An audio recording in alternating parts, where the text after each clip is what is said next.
We're here with another episode of Before You Buy, the show where we give you some straight up gameplay and our thoughts on the latest games releasing. And today we're talking about Shadow of the Colossus. This is an easy one, thankfully. This is a rebuilt from the ground up version of the PS2 classic from 2005. It was a Team Eco exclusive, and this time around it's made by Blue Point Games, the developers behind lots of remasters of some of your favorite games. But this one isn't just like a soulless up-res remaster. It's a respectful rebuild, really. One that does a good job of feeling exactly as you remembered, with tiny little enhancements to make it a bit better here and there without really changing up the flow.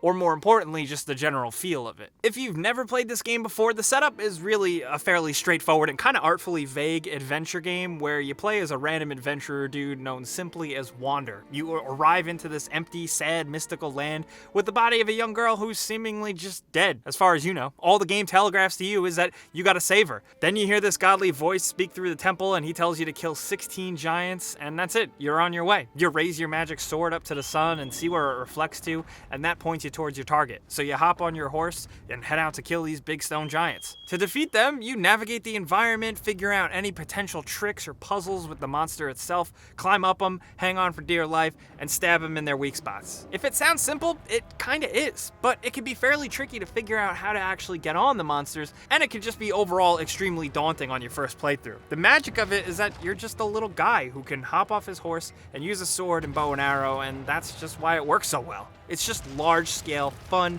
good boss battles, and the journey of getting there. Some of the best moments of the game aren't the battles, it's the slow trek across the lonely, dead land where you can really see these new graphics at work.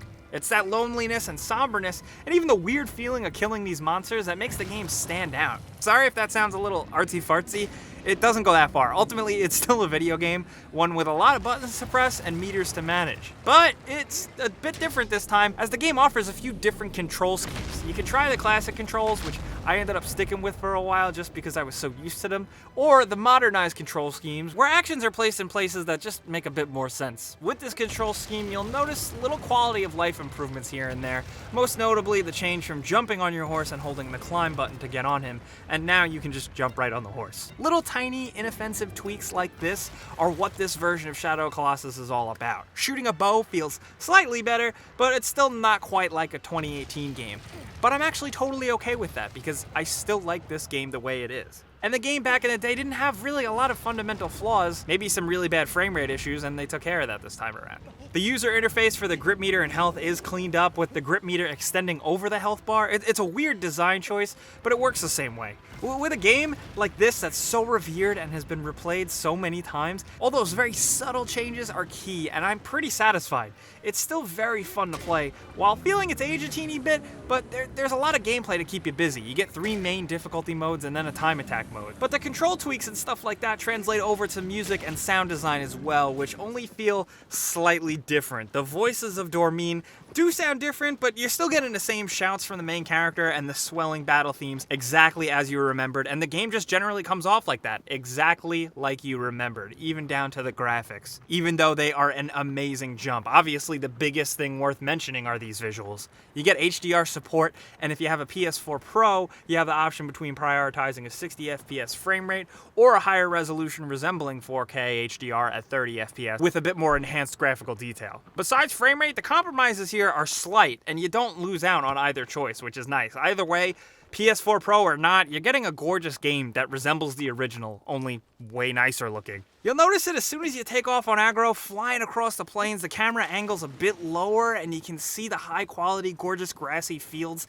flying at the screen. Right then and there, that'll probably take your breath away if you're like a good type of person that gets a little hyped about graphics. It's okay to get excited about stuff sometimes. All the effects here are working overtime and it looks good. I will say I was worried about the reworked game changing how the Colossi themselves felt in terms of size and how they moved, but it's pretty much the same, thank goodness. They still feel very big and scary. The only thing that does jam me up is Wander's face. His eyes are big and expressive now. I just wasn't used to that. I guess it's a change that makes sense though. Still, there's all the old secrets you do remember, plus a few new ones like these collectible coins. I haven't found them all yet. My favorite new addition is photo mode, giving you the ability to freeze the game at any time and frame up the perfect screenshot with like depth of field effects and zooming and filters and just full control overall.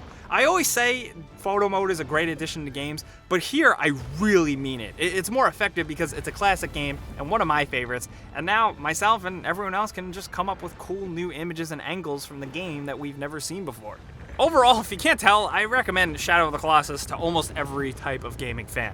It's such a good time and memorable for a reason. Part gorgeous cinema, part fun Zelda-esque adventure game, this one will stick in your mind for a long time if you're a newcomer. It's definitely a great representation of the game, and it'll keep first-timers busy for a while if you're not used to speedrunning the game by now, which if you are and you can fight these bosses like the back of your hand, it just looks prettier now, and that's not a bad thing. But that's Shadow of the Colossus, guys. There's not too much to say about it because it is the same game, but it's a damn good one. I do want to hear from you guys down in the comments if you've been paying attention to the game. How do you feel about some of the little things they added in? If you are the type of person that pays attention to this game quite a bit, I saw some people freaking out on message boards about Wander's corruption showing. It does show in the game. I don't know why people were saying otherwise. But whether or not this is your first time, which if it is, I'm really excited for you, or if you're an old timer like me and it's like your 20th time playing it, I want to talk to you guys down in the comments about this game. And of course, if you got anything else for me, any questions, hit me up on Twitter, Facebook, and Instagram at Jake Baldino as well. But you guys know the deal. Clicking the like button does help us out. And if you haven't subscribed yet, you should. You're joining a 4 million strong army, and we put out stuff every single day. But as always, thanks for watching. We'll see you guys next time.